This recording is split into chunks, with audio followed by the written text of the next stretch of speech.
Periyar Maniammai Institute of Science and Technology, Thanjavur. The world needs you. சினிமாவுடன் வியூவர்ஸுக்கு வணக்கம். இந்த video review நம்ம பார்க்க இருக்கிற திரைப்படம் பிராட் பிட் நடிப்பில் வெளியா இருக்கும் F1 அப்படிங்கிற மோட்டார் ஸ்போர்ட்ஸ் படம் தான். இந்த படத்தை ஜோசப் கொசின்ஸ்கி டைரக்ட் பண்ணியிருக்காரு. ரீசெண்டா டாப் கன் மேவரிக் அப்படிங்கிற அந்த படம் மூலமா கம்பேக் கொடுத்திருந்தாரு. இன்ஃபேக்ட் எனக்கு வந்து இவரோட ஃபிலிமோகிராஃபிலே ரொம்ப இன்ட்ரெஸ்டிங்கான படம் அப்படின்னா 2010 இவர் டைரக்ட் பண்ணியிருந்த டான் லெகசி அப்படின்னே சொல்லலாம். அதுவும் கிட்டத்தட்ட இந்த ரேசிங் எலிமெண்ட்ஸ் எல்லாம் இன்வால்வ் பண்ண ஒரு சயின்ஸ் ஃபிக்ஷன் படம் தான். ஸோ இந்த படம் எகைன் அவர் அந்த ரேசிங் ட்ராக் கொண்டு வந்திருக்கு அப்படின்னே சொல்லலாம். அண்ட் ரீசெண்ட் ஹிட்டா இந்த மோட்டார் ஸ்போர்ட்ஸ் ஜானலில் சொல்லணும் அப்படின்னா ஃபோர்டு விசஸ் ஃபெராரி ஒரு பெரிய எக்ஸாம்பிளாக சொல்லலாம்.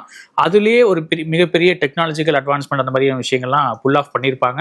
ஸோ இந்த படம் இன்னும் F1 அப்படிங்கிற ஒரு ஸ்போர்ட்ஸை மையப்படுத்தி இன்னும் டீப்பாக அதுக்குள்ளே இறங்குது அப்படிங்கிறதுனால இதில் இருக்கிற சேலஞ்சஸும் இன்னுமே அதிகம் தான். ஸோ அந்த சேலஞ்சஸ் எல்லாம் எப்படி புல் ஆஃப் பண்ணியிருக்காங்க, படத்தில் இருக்கிற மற்ற பாசிட்டிவ் நெகட்டிவ்ஸ் இதெல்லாமே இந்த ரிவ்யூவில் பார்க்கலாம். வாங்க ரிவ்யூக்குள்ளே போகலாம். படத்தோட ஒன்லைன் என்ன அப்படிங்கிறத பார்த்தலாம். ஏஜான ஒரு ரேஸ் கார் டிரைவர் தான் பிராட் பிட். அவருக்கு 30 வருஷங்களுக்கு முன்னாடி ஒரு F1 ரேஸில் பெரிய இன்ஜுரி ஆயிடுது. அது அவரோட F1 கேரியரையே என் பண்ணிடுது. அதுக்கப்புறமும் ரிட்டையர்ட் ஆகாமல் என்ன பண்ணலாம் அப்படிங்கிற மாதிரிலாம் யோசிச்சு சின்ன சின்ன ரேஸில் அங்கங்கே பங்கேற்கிறாரு. கேம்பிளிங் அடிக்டாகவும் மாறிடுறாரு.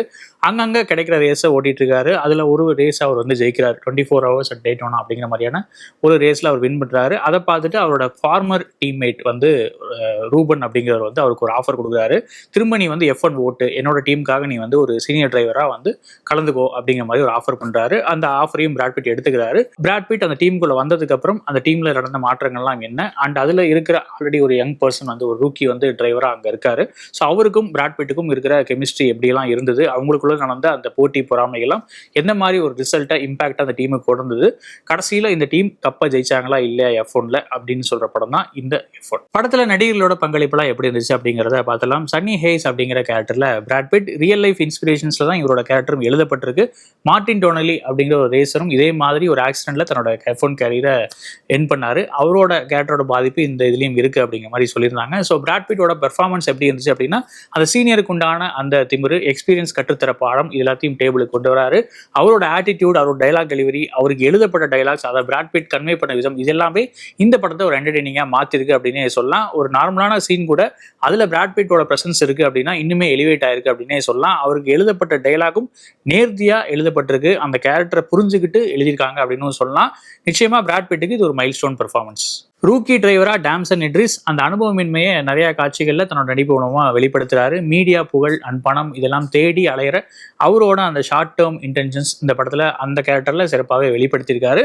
அவரோட அந்த கேரக்டர் டைனாமிக்ஸ் சேஞ்ச் ஆகிற விதம், டுவர்ட்ஸ் செகண்ட் ஹாஃப்ல அவரோட கேரக்டர் எடுக்கிற முடிவுகள் இதெல்லாமே இன்னும் நேர்த்தியா எடுக்கப்பட்டிருக்கு. அவரோட நடிப்புமே இதுல முக்கிய பங்காற்றி இருக்கு அப்படின்னே சொல்லலாம். இந்த ரேசிங் டீமோட டெக்னிக்கல் டைரக்டரா கெரி காண்டன் நேர்த்தியான ஒரு பெர்ஃபார்மன்ஸ் கொடுத்திருக்காங்க. பிராட் பிட் அண்ட் இட்ரிஸ் ரெண்டு பேரோட கேரக்டர்ஸ்க்கு நடக்கிற அந்த போருக்கு இவங்க தான் கிட்டத்தட்ட ஒரு அந்த மத்தியஸ்தம் பண்றது அப்படின்னு சொல்லுவாங்களே, அந்த மாதிரியான ஒரு வேலையை பண்ணியிருக்காங்க. அவங்களோட மெச்சூரிட்டியும் அந்த கேரக்டர்ல சிறப்பாகவே வெளிப்பட்டிருக்கு. அவங்களுக்கும் பிராட் பிட்டுக்கும் உண்டான அந்த கெமிஸ்ட்ரியும் படத்தில் நல்லாவே ஒர்க் அவுட் ஆயிருக்கு. இந்த படத்துல குறிப்பிடும்படியான ஒரு கேரக்டராகவும் அவங்க மாறி இருக்காங்க அப்படின்னு சொல்லலாம். டீமோட ஓனரா ரூபன் அப்படிங்கிற கேரக்டர்ல ஜேவியர் பேடம் நீட்டான ஒரு பெர்ஃபார்மன்ஸ். பிராட் பிட்டோட அந்த சக டீம்மேட் அப்படின்னு நிறைய உரிமை எடுத்து பேசுற காட்சிகளா இருக்கட்டும், இன்ஃபேக்ட் டோட்டலாவே படம் ஃபுல்லா பிராட் பிட்டுக்கும் இவருக்கும் நடக்கிற கான்வர்சேஷன்ஸ் எல்லாமே அட்டகாசமாவே இருந்தது. எகைன் இதுல டயலாக்ஸ்க்கும் ஈக்குவல் கிரெடிட்ஸ் கொடுக்கணும்னு நினைக்கிறேன். அந்த டயலாக்ஸ் ரொம்ப ஸ்ட்ராங்கா இருக்கு. அதை ரெண்டு பேர் பேசின விதமும் ரொம்பவே இன்னும் ஸ்ட்ராங்கா இருக்கு அப்படின்னே சொல்லலாம். இதுதான் இந்த படத்துக்கான இன்னொரு பெரிய பிளஸ். இவங்களை தாண்டி படம் ஃபுல்லா நிறைய ரியல் லைஃப் ரேசிங் லெஜெண்ட்ஸும் ரேசிங் அஃபீஷியல்ஸும் இடம்பெற்றிருக்காங்க. அவங்க எல்லாருமே அந்தந்த கேரக்டர்ஸாவே வந்துட்டு போறாங்க. மேக்ஸ் வெஸ்டாப்பனா இருக்கட்டும், படத்தோட கோ ப்ரொடியூசரான லூயிஸ் ஹாமில்டனா இருக்கட்டும், எல்லாரும் அங்கங்க தலை காட்டுறாங்க. இன்ஃபேக்ட் அவங்க வரப்பெல்லாம் தியேட்டர்ல விசில்ஸ் பறக்குது. அந்த கேரக்டர்ஸ் தெரியும் உங்களுக்கு, அவங்க டிரைவர்ஸ் எல்லாம் முன்னாடியே உங்களுக்கு தெரியும். நீங்க ரேசிங் பார்க்குற பழக்கம் இருக்கும் அப்படின்னா நிச்சயமா அந்த சீன்ஸ் எல்லாம் உங்களுக்கும் கூஸ் பம்ப்ஸ் கொடுக்கும் அப்படின்னே சொல்லலாம். படத்தோட பாசிட்டிவ்ஸ் என்ன அப்படிங்கிறத பார்த்தலாம். எனக்கு தெரிஞ்சு இவ்வளவு நெருக்கமா ஒரு மோட்டார் ஸ்போர்ட்ஸ் டிராமா படம் வந்ததில்லைன்னு நினைக்கிறேன். நிறைய படங்கள் வந்திருக்கு தான், பட் ஸ்டில் அதுல வந்து எப்படி இருக்கும் அப்படின்னா அந்த ஆஃப் கிரவுண்ட் சீன்ஸுக்கும் ஆஃப் கிரவுண்ட்ல நடக்கிற டிராமாக்கும் கொஞ்சம் வெயிட்டேஜ் அதிகமாக கொடுத்துருப்பாங்க. ரேசிங் அந்த மாதிரியான ஆக்ஷனுக்கு கொஞ்சம் வெயிட்டேஜ் கம்மியா இருக்கும். பட் இதுல ரெண்டுக்குமே சமமான வெயிட்டேஜ் கொடுத்துருக்காங்க. இன்ஃபேக்ட் ரேசிங் சீன்ஸ் எல்லாத்துக்குமே நிறைய முக்கியத்துவம் கொடுத்து எடுத்திருக்காங்க. அதுல நடக்கிற ஸ்ட்ராட்டஜி, அதுல நடக்கிற அந்த கேம்பிளிங் இது எல்லாத்தையுமே சிறப்பா படம் பிடிச்சு காட்டியிருக்காங்க. இதுதான் இந்த படத்தை மற்ற படங்கள் வந்து தனித்து காட்டுது அப்படின்னு கூட சொல்லலாம். மெயினா ரேஸ் ரிலேட்டட் சீன்ஸ் எல்லாத்துலயுமே அந்த ரியல் லைஃப் ரேசஸும் அங்கங்க இன்வால்வ் ஆகிறதுனால ஆட்டோமேட்டிக்காவே ரியலிஸ்டிக்கான ஒரு ஃபீல் வந்துருது.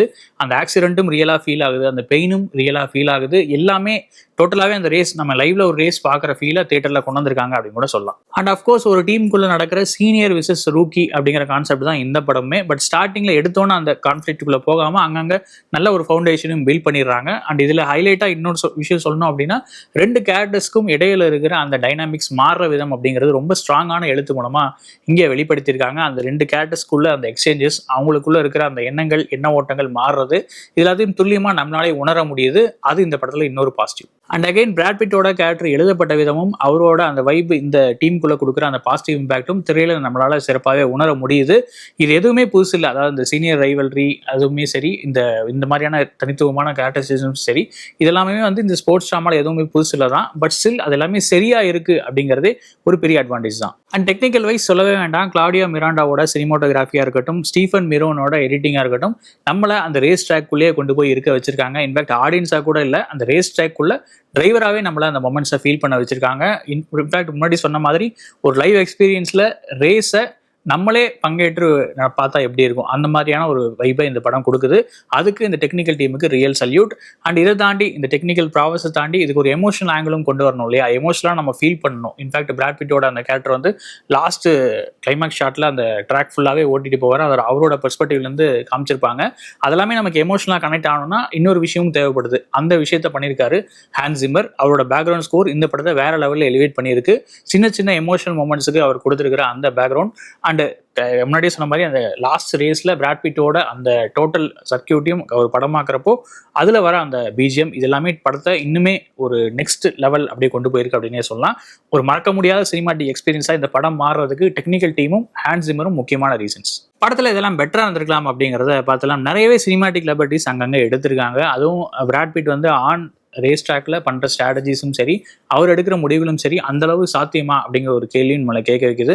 அதுல சினிமாத்தனம் அப்படிங்கிறது கொஞ்சம் அங்கங்க எட்டி பார்க்குது. ஸோ அந்த விஷயத்துல கொஞ்சம் லாஜிக் அடிபடுது அப்படின்னு கூட சொல்லலாம். படத்தோட எண்டிங் ஆத்மார்த்தமா இருந்தாலும் பிராட் பிட்டோட கேரக்டர் கடைசியில் எடுக்கிற அந்த டெசிஷன், அவரோட அந்த டிரைவிங் ஜேர்னி அவர் கன்டினியூ பண்றதுக்காக எடுக்கிற அந்த பாதை அப்படிங்கிறது கொஞ்சம் சினிமாத்திரமா தான் எனக்கு ஃபீல் ஆச்சு. இந்த மாதிரியான ஒரு ஐகானிக் அச்சீவ்மெண்ட்டுக்கு அப்புறம் அப்படியான ஒரு ஜேர்னிக்குள்ள எந்த கேரக்டரும் போவாங்களா அப்படிங்கிறதும் ரொம்ப ஒரு கேள்வி கேட்குற விஷயமா தான் இருந்தது.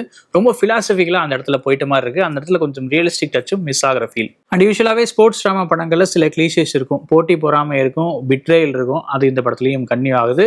போட்டி பொறாமை தாண்டி இந்த டாக்குமெண்ட் ஃபோர்ஜிங், அப்புறம் வந்து பிராட் பிட்டை விலைக்கு வாங்க ட்ரை பண்ணுறதுன்னு சில சீன்ஸும் ஆட் பண்ணியிருக்காங்க.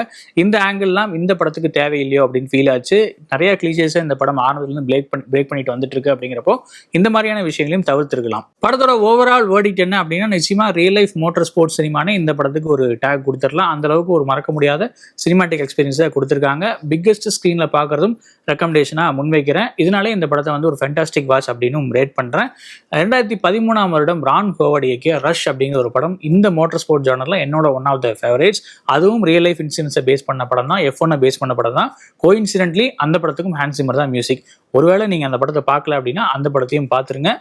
இந்த படத்தை நீங்க பார்த்திருந்தீங்க அப்படின்னா உங்களோட வியூ என்ன அப்படிங்கறத கமெண்ட்ல சொல்லுங்க. வேற ஒரு ரிவ்யூல உங்களை மீட் பண்றேன். நன்றி, வணக்கம். Periyar Maniammai Institute of Science and Technology, Thanjavur. The world needs you.